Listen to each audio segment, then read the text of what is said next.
क्या ऐसा हो सकता है कि मानव इतिहास की सबसे बड़ी भूल कोई बहुत बड़ा महायुद्ध या कोई भयानक वैज्ञानिक आविष्कार न हो? मतलब क्या हो अगर इंसान की सबसे बड़ी गलती महज एक पहचान की भूल हो? हाँ, और वो भी अपनी खुद की पहचान की भूल। बिल्कुल। आज की हमारी इस चर्चा में हम जिस स्रोत सामग्री को जिसे खंगाल रहे हैं उसका शीर्षक है स्वचिंतन से स्वपरिवर्तन, मैं आनंद स्वरूप हूं।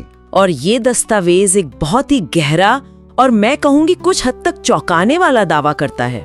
हाँ, इसका मानना है कि दुनिया में जितना भी दुख है, तनाव है या जो एक खालीपन महसूस होता है, वो इसलिए नहीं है कि लोगों के पास संसाधनों की कमी है। सही कहा।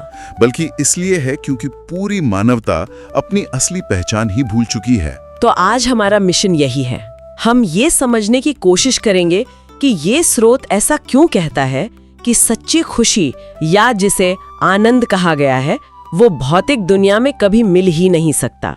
चलिए इसे थोड़ा खोल कर समझते हैं। देखिए, ये दस्तावेज वास्तव में हमारे सोचने के उस सबसे बुनियादी ढांचे पर सीधा प्रहार करता है जिस पर पूरी आधुनिक दुनिया टिकी हुई है। वो ढांचा कि हम सिर्फ एक शरीर हैं। एकदम सही।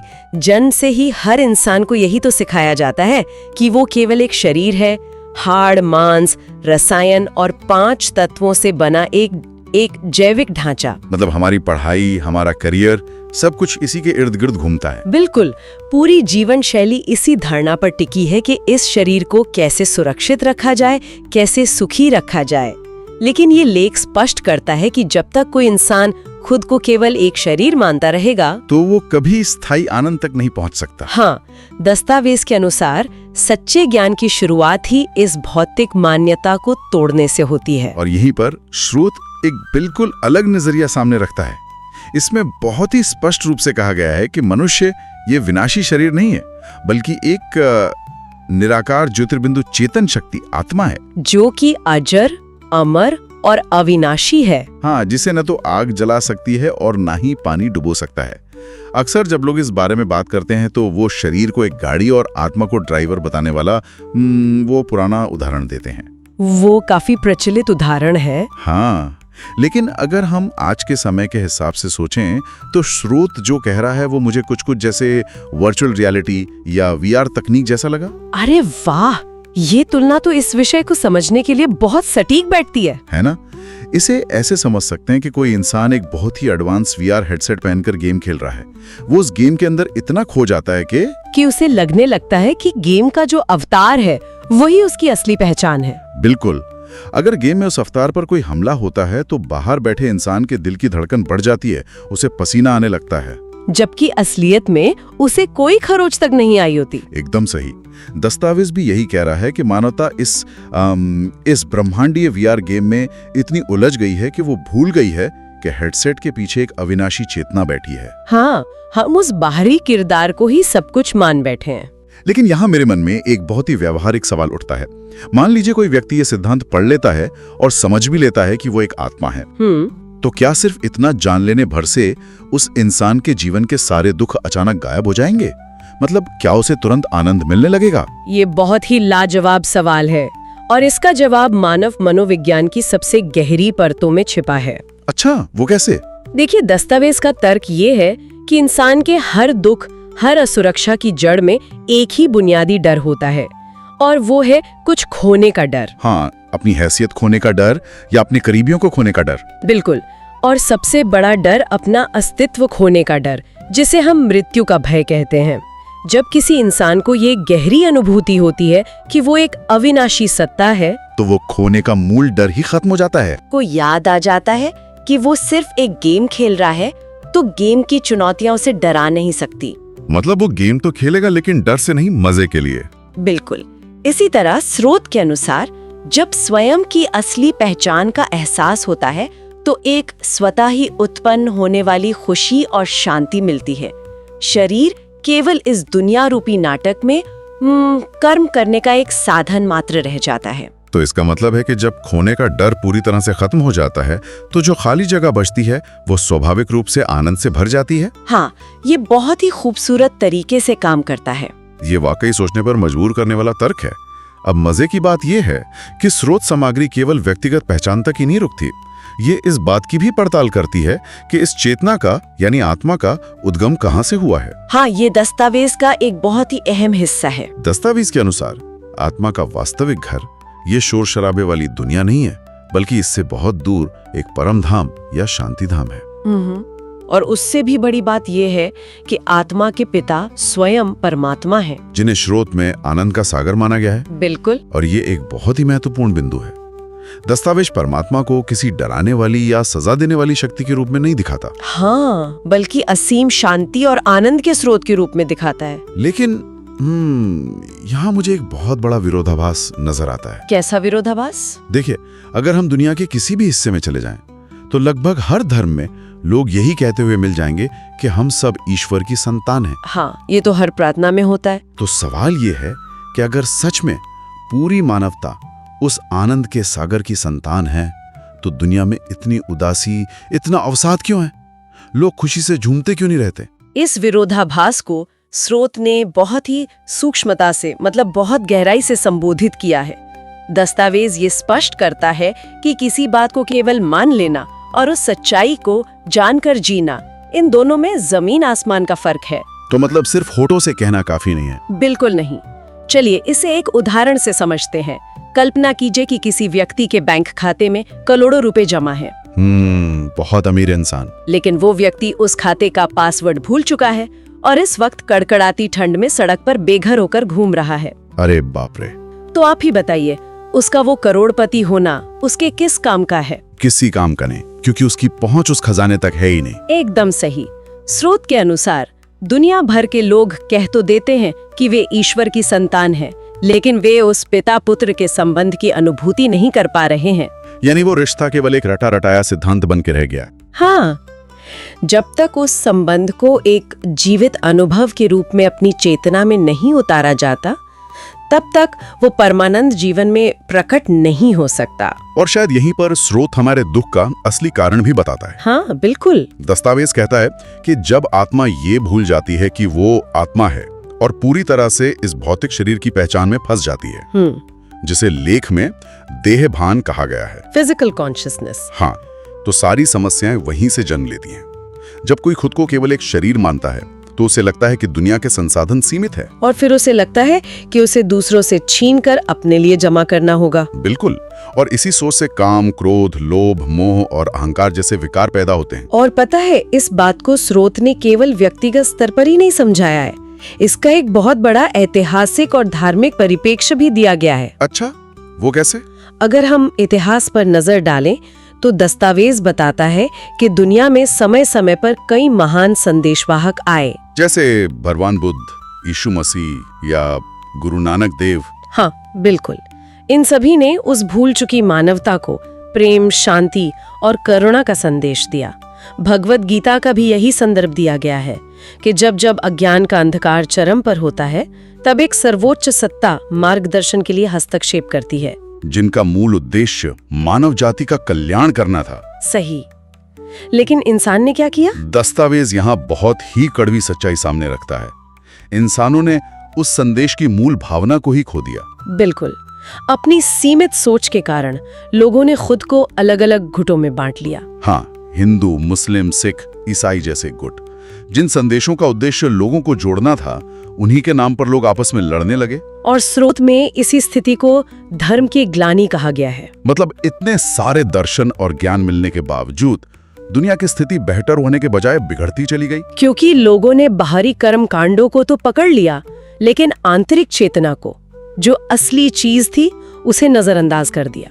और शायद इसीलिए स्रोत इस बात पर इतना जोर देता है कि ज्ञान को केवल सुन लेना कभी भी पर्याप्त नहीं होता। हाँ, ज्ञान जब तक आपके स्वभाव में न बदल जाए, तब तक वो केवल एक जानकारी है, बल्कि कहूँ तो जानकारी का एक बोझ है। और इस ज्ञान को स्वभाव में कैसे बदला जाए, इसके लिए स्रोत ने एक बहुत ही अनोखा उदाहरण दिया है। और सच कहूँ तो ये मुझे सबसे दिलचस्प लगा। आप जुगाली वाले नियम की बात कर रहे हैं ना? एकदम सही। ज्ञान को पचाने की कला को समझाने के लिए स्रोत ने जुगाली का उदाहरण दिया है। जैसे गाय या भैंस पहले अपना सारा चारा एक साथ निगल लेते हैं, और फिर आराम से बैठकर उसे वापस मुंह में लाकर घंटों तक चबाते रहते हैं। हाँ, ये लगातार चबाने की प्रक्रिया ही उस सूखी घास को ऊर्जा और खून में बदलती है। ये एक बहुत ही शक्तिशाली रूपक है। दस्तावेज का तर्क है कि आध्यात्मिक ज्ञान के साथ भी हमें यही करना चाहिए। बिल्कुल, आधुनिक मनोविज्ञान भी यही कहता है। जब कोई व्यक्ति नया विचार सुनता है तो वो केवल उसकी सतह को छूता है, दिमाग में उसका कोई स्थायी पैटर्न नहीं होता। लेकिन जब वो उस विचार पर बार बार चिंतन करता है तो मस्तिष्क की संरचना बदलने लगती है। वो विचार धीरे धीरे उस इंसान का खून यानी उसका मूल स्वभाव बन जाता है।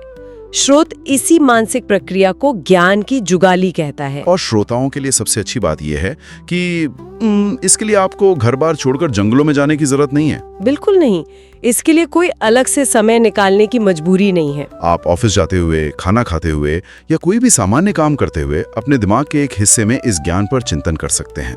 एक तरह की निरंतर चलने वाली मानसिक पृष्ठभूमि। हाँ, और जब कोई इस मानसिक स्थिति में आ जाता है तब वो उस विशेष समय को पहचान पाता है जिसे लेख में संगम युग कहा गया है। ये इस दर्शन का एक बहुत ही विशिष्ट पहलू है।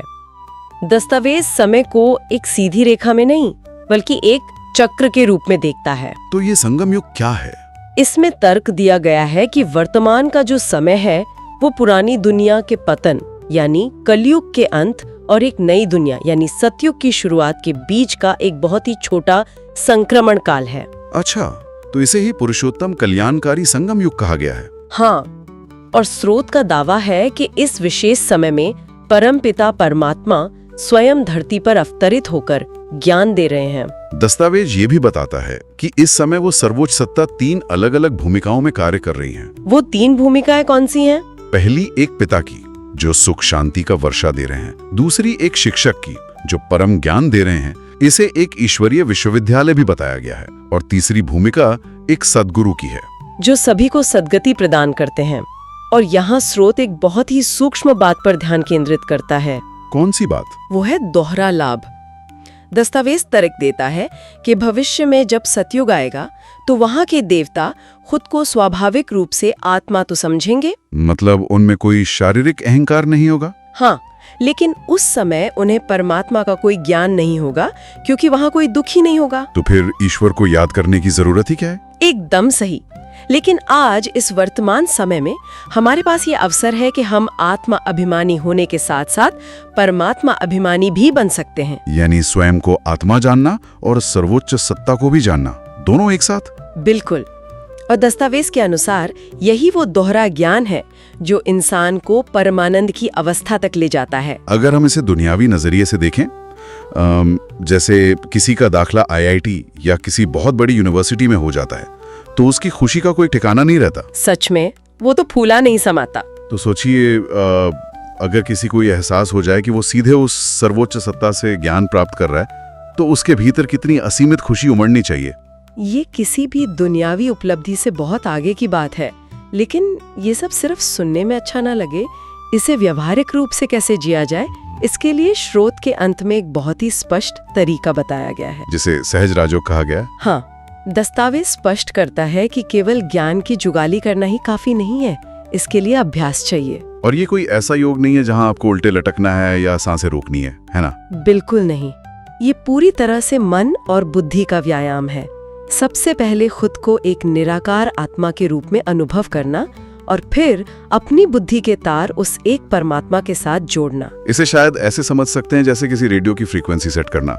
बहुत बढ़िया उदाहरण है ये। अगर कोई अपनी मानसिक फ्रीक्वेंसी दुनिया की चिंताओं पर सेट रखेगा तो उसे तनाव ही मिलेगा। लेकिन जब वो राजयोग के माध्यम से अपनी फ्रीक्वेंसी उस आनंद के सागर पर सेट कर देता है तो परिणाम बहुत ही तार्किक होता है। जैसे अगर आप बर्फ के पहाड़ के पास खड़े हों तो बिना कुछ किए ही ठंडक लगने लगेगी। एकदम सही। दस्तावेज दावा करता है कि जब आत्मा उस परम पिता की स्मृति में टिकती है तो शांति, प्रेम और आनंद जैसे गुण इंसान के स्वभाव में अपने आप प्रवाहित होने लगते हैं। तो अगर हम आज के इस पूरे विश्लेषण को समेटें तो हमने 3 मुख्य बातें सीखी। पहली, ये स्वीकार करना कि हम शरीर नहीं, एक अविनाशी चेतना है। दूसरी, इस संगम युग के महत्व को समझना। और तीसरी, ज्ञान की जुगाली और राजयोग के माध्यम से उसे अपने स्वभाव में उतारना। यही वो रास्ता है जो स्थायी आनंद तक ले जाता है। आनंद कोई बाहर से खरीदने वाली चीज नहीं है, बल्कि हमारी मूल प्रकृति है,